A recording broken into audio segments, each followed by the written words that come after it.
Okay, MRT? Sure.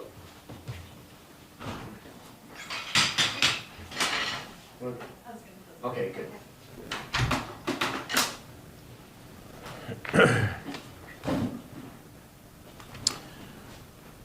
Okay, are we, sir, you almost ready? We're waiting for him. We'll let him get going here. Hold on. 40 seconds. 40 seconds. Okay.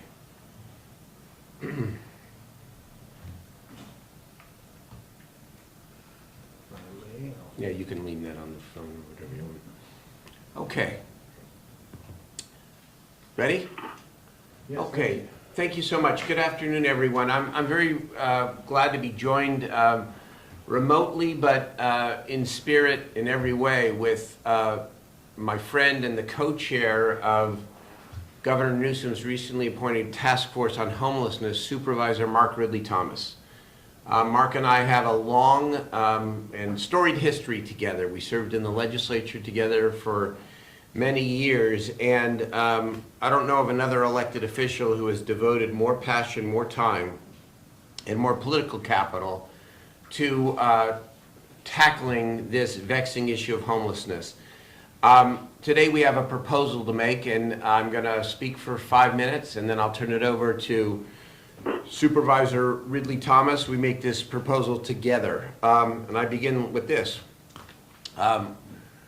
We're just beginning this work, but homelessness is a long-standing problem in our state. Our state's homeless crisis desperately needs a moment of clarity. Imagine how different our state would look and feel if people had an absolute right to sleep inside. Imagine if that right was matched with an absolute obligation for those camping on the streets or on the riverbanks to come inside. Two common sense ideas, two simple propositions, and yet so far from California's reality. The homeless crisis is undoubtedly complicated. People become homeless for a variety of reasons, but one reality is simple and it's stark. More than 2/3 of the estimated 130,000 Californians considered homeless live nightly on the streets, unsheltered and unsafe, vulnerable to disease and to cruel living conditions. And record numbers of people who live on the streets are dying as they try to survive in the elements.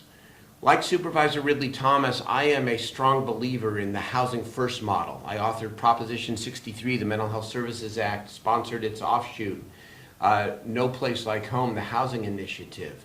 I believe that the ultimate North Star is permanent housing and supportive services for people who have been chronically homeless. But Housing First is absolutely necessary and wholly insufficient. It's necessary because long-term shelter isn't the answer, but it's insufficient because until we get people indoors, it is much harder to help them reclaim their dignity and their lives. And so today, Supervisor Ridley Thomas and I are proposing that the state of California adopt a legal right to come indoors, a legal right to shelter. And at the same time, we are advocating something that I don't think anybody has advocated, and that is an obligation for people who are living outside to take the shelter. Now, the second piece obviously cannot be enforced or effectuated unless and until we implement the right to shelter. But we must begin now. The right to shelter is not a unique idea. Consider New York's model. While, again, 68% of California's 90,000 or 90,000 of California's 130,000 homeless people live unsheltered. 95% of the homeless population in New York City live indoors. They're sheltered. Only 5% or so live out in the elements. And it's true that the winter weather is worse in New York, obviously, than it is in California. But that's a distinction without a difference, because people are dying on our streets as well. New York City has had the right to shelter for 40 years. And you see the result, at least in terms of getting people inside. Now, critics have said that the New York system is inefficient, that people stay too long in shelter. They are now changing their approach that began 4 decades ago. They are building higher volume shelters instead of old motels and clustered apartments. And they're also bringing to bear the intensive services that are necessary to help people move into more permanent housing. But yet they get people indoors. We can learn from their experience, and our right to shelter does not have to be indefinite. We can create incentives for people to move into permanent housing and provide all the services and intensive case management that will help people. New York City will spend about $1.6 billion to shelter 75,000 people. If our number is 90,000, and you put the question to the people of California, would you be willing to spend $1.5 billion a year from state, largely state, but including some local resources, to clean up our streets and to bring people indoors in a more humane way? People would say yes. We must no longer accept the current shame that people live outdoors in ways that risk their lives and threaten the health and safety of our state. Right to shelter and obligation to take shelter. We look forward to working with the governor, with the legislature, our fellow mayors, city council members, county supervisors, to create a sense of urgency around a problem that is not getting better, despite all of the aggressive efforts that Mark Ridley Thomas and I and others throughout the state are making. Last thing, Governor Newsom has put his money where his mouth is in terms of his first budget in California. He's put real money behind shelter and behind longer-term housing.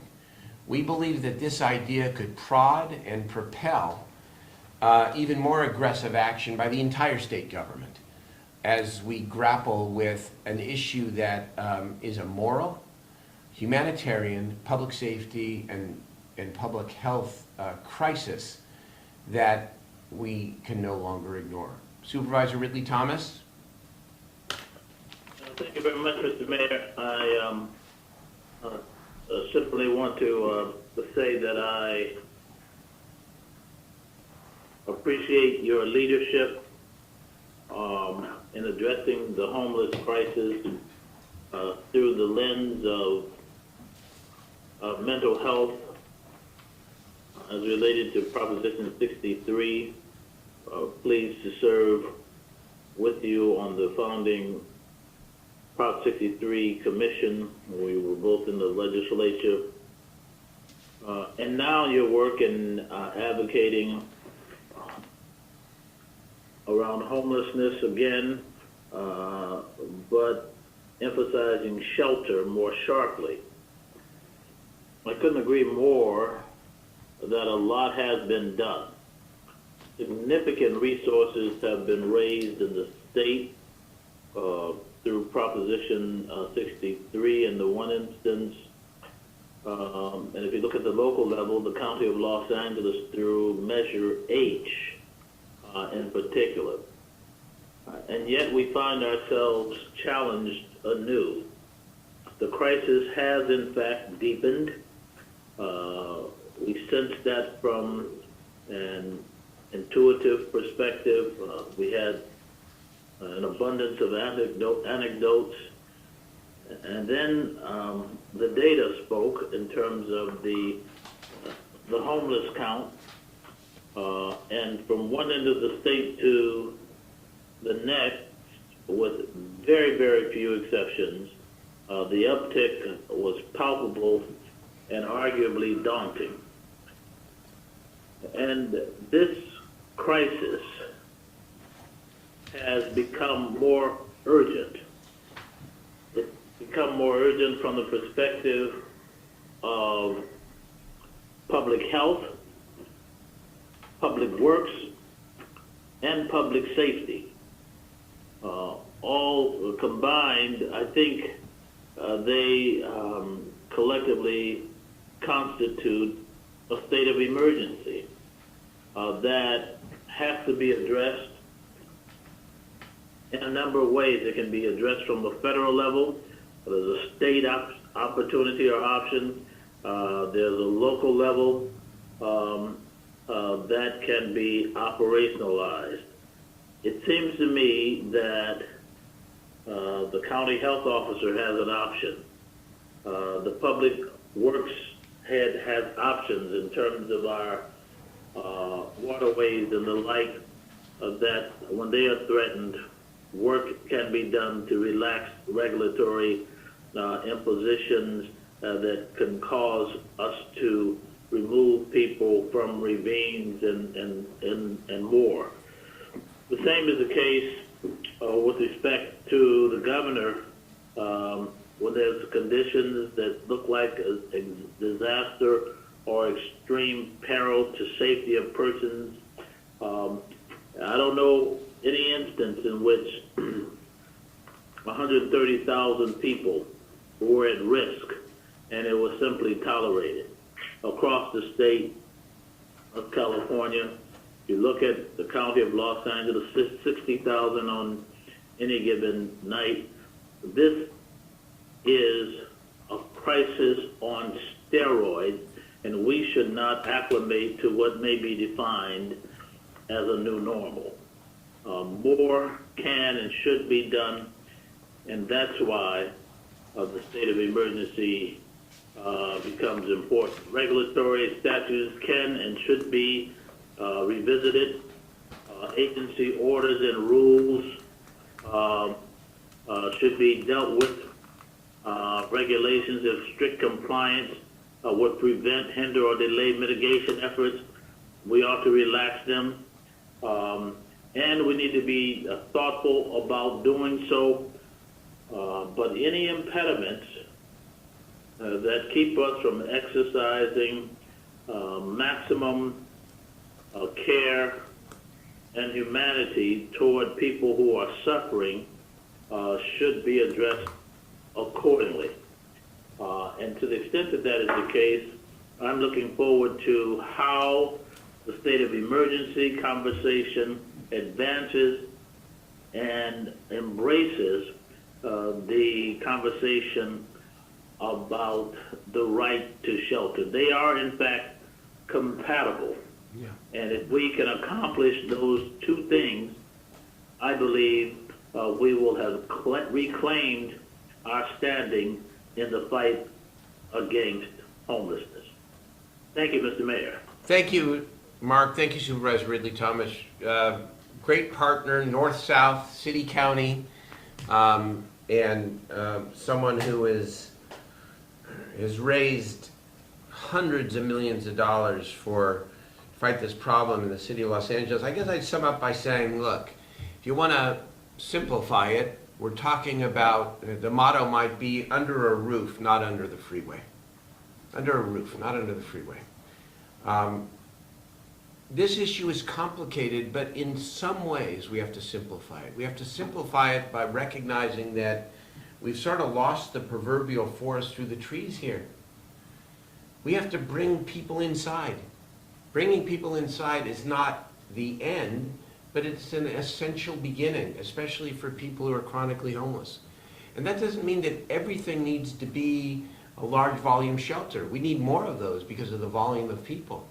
But more transitional housing, more bridges, not bridges that people sleep under, but a bridge between the street and the riverbank, and permanency is what is so desperately needed here, because we cannot help people get to longer term stability and recovery and longer term housing unless and until they are inside first. And we've kind of lost that, and we've gotten away from it. And the right to shelter and the obligation to shelter would be a mandate, and it would be a prod and an insistence that we build what is necessary to capacity to not only help as many of the 90,000 people, estimated people as possible, but also to clean up our streets, because people are rightfully frustrated.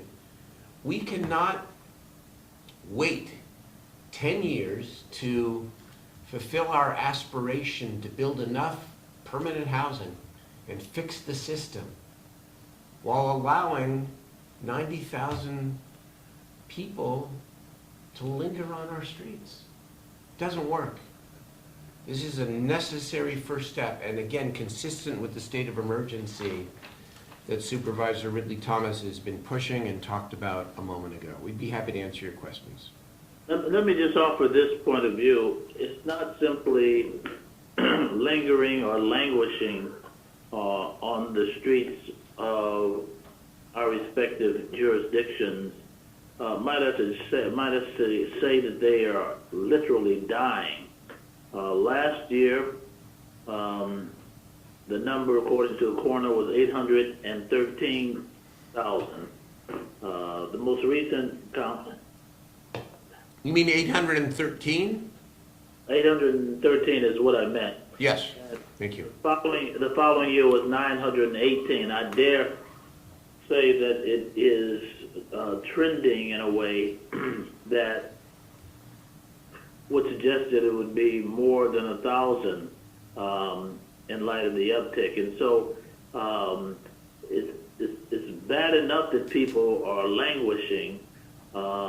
It's obviously worse when they are literally dying, directly attributable to their being gravely mentally ill and the prohibitions that are in place that would prevent us from intervening and helping them.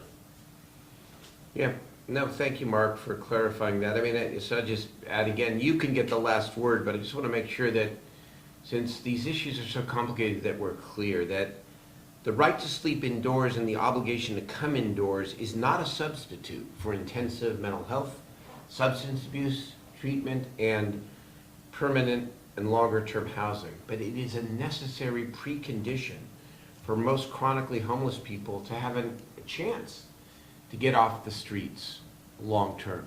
We may not cure this problem, but why can't we get tens of thousands of more people off the streets? New York, 95% is a pretty good number. And even if that system needs improvement as well to intensify their services and to move people on into longer-term housing at a faster pace, fine, that's right. They still are getting people indoors, and that's where it starts. As you Yeah, Mike. formulate your plan to do this shelter program, is this what the people on the streets tell you they want and they will make use of? So most people want to come indoors. Most people want to come indoors. And those who don't want to come indoors are often the people suffering the greatest from either mental health issues or substance abuse issues. And so that's why I pair the right to shelter with an obligation to take shelter. Most people will come in, especially with the assertive outreach and the intensive case management that we're practicing, by the way, all throughout the state. Some people will not. And if that's the case, once we have the shelter capacity, I don't think there's anything wrong with saying that living on the streets is not a civil right, that you have to come indoors. How we enforce that and work on that will be for debate and discussion and a lot of good work ahead. But it's the principle and the legal principle that people have the right to live indoors, and for those who may not want to, when we have sufficient capacity, people have to live indoors, because we just cannot have this. It is not healthy. It is not safe. Do you know how so many homeless people are victimized out on the streets by others? I mean, sexual assault and robbery and people die. And think about what your life, anyone's life, would be living out in the elements for a long time without protection and without a roof over your head. We got to do different and better. It sounds like you're going to cross that bridge when you get there, but as we all know, a lot of people like camping. They like living out. They don't want to be told what to do. Well, I don't think that's a right. I don't. But we can't call that question, frankly, as a state, because we haven't committed to the right to come in the first place. Mark, you want to add anything to that? No, I wouldn't exactly call it camping. It's a public health hazard. When you look and see, for example, in Los Angeles County, we have issues of typhus, threats of typhoid fever. Add to that Hep A, Hep C, directly attributable to the crisis on Skid Row.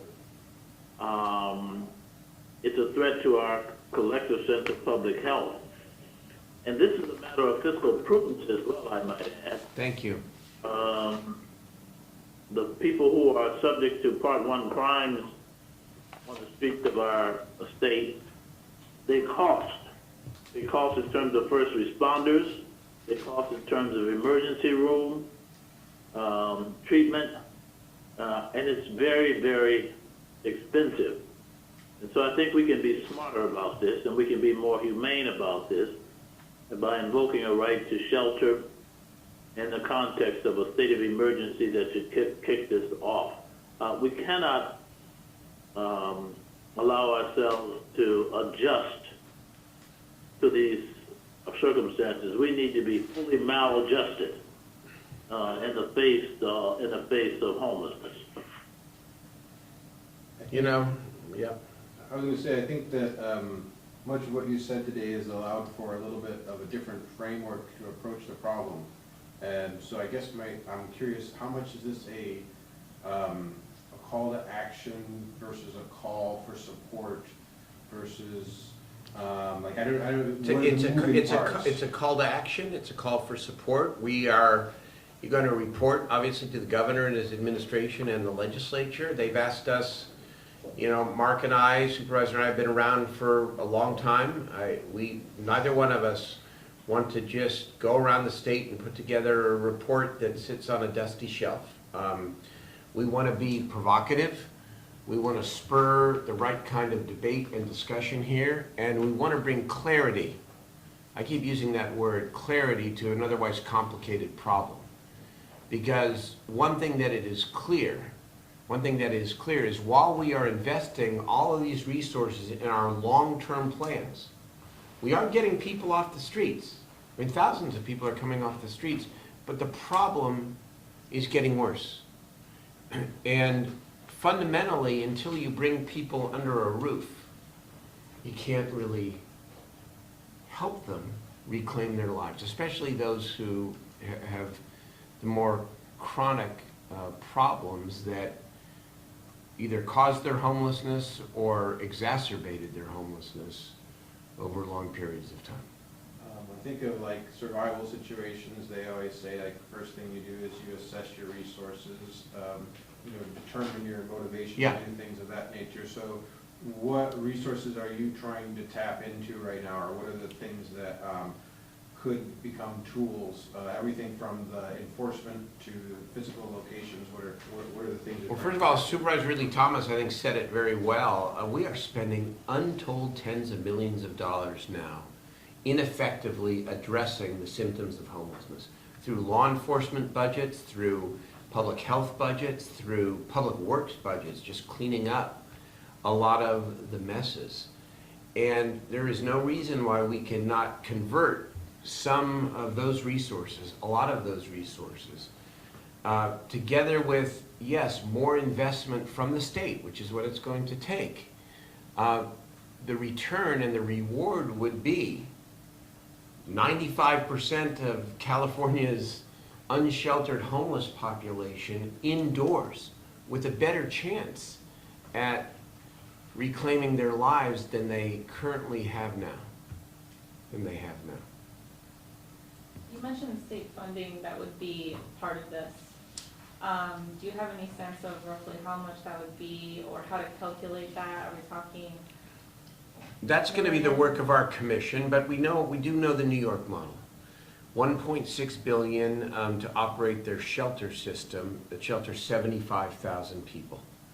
Our estimated numbers of unsheltered homelessness in California is 90,000. So that's the place where you start. But there's no reason why that number couldn't be lower, especially given that we're already spending significant resources especially if we are more purposeful and intensive about the treatments and helping move people out of the shelters faster, especially those who don't need the longer term stays. But that's a starting point. And yes, that's a lot of money, but nothing compared to the impacts of our state, and nothing compared to the amount of money we're spending now anyways, in ways that aren't addressing the problem and getting enough people off the streets. Mark? No, I'm good for now in terms of my sense of what can be done. Some of it will be legislative remedy. Some of it could happen by way of executive authority. And I believe we have to try everything conceivable that is at our disposal to make clear our earnestness in wishing to substantially reduce homelessness as we experience it in the state of California. Thank you, everybody. Thank you. Thank you, Mark. Thank you. We'll hang up. Okay, bye. Thank I get, I wonder if my next question is addressing or not, but I have one that kind of came, I was thinking about how state of emergency type approaches to things sometimes allow for almost like you'd say like a lessening of standards to try to make things move forward. Is that one worth addressing? Like how do we kind of take the resources that are available and, you know, obviously it's I don't think we want to lessen anything related to health and safety, but we can certainly be more flexible when it comes to citing, when it comes to some of the regulations that make it difficult to cite what needs to be cited. There's a bill moving through the legislature right now, the Ana Caballero bill, that would provide essentially by right citing for any housing under No Place Like Home, which is the housing for the homeless mentally ill. So that's one example of making it easier to build the kind of housing that we need. What is the next step for after this call to action? What's the word we go from here? Are you able to do what you want right away? Or Oh, no, but we're gonna, be meeting with the governor and his team and with the legislative leadership. And we're gonna start touring the state and looking at different models and different programs. But, we're gonna obviously approach this assertively. thanks Thank you. everybody. Thank you.